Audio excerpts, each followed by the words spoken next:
नमस्कार प्रेक्षकांनो, मी भावना आपल्या भक्ती कट्ट्यावर स्वागत करत आहे.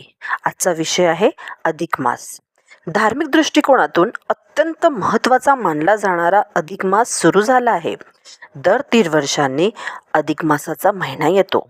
त्याला पुरुषोत्तम मास किंवा मलमास असे देखील म्हणतात.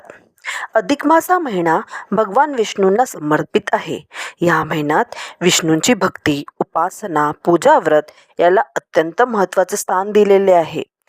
जो कोणी अधिक मासात संपूर्णपणे सात्विक भोजन करतो, विष्णूची आराधना करतो, त्यावर विष्णूची कृपा होते अशी मान्यता आहे. या महिन्यात काही गोष्टी करणे शुभ तर काही गोष्टी करणे वर्ज्य मानले आहे. याविषयी सविस्तरपणे जाणून घेऊ. अधिक मासात काय करावे? भगवान विष्णूचे नामस्मरण, सत्यनारायण पूजा आणि ओम नमो भगवते वासुदेवाय या मंत्राचा जप करावा, म्हणजेच विष्णूची उपासना करावी.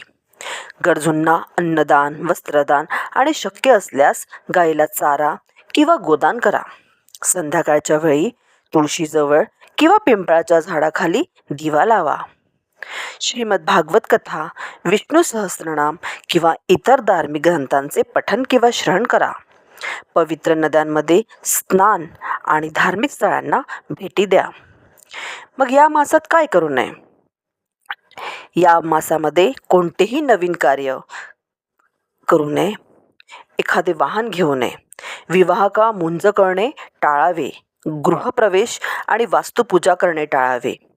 केशकर्तन किंवा जावळ करू नये.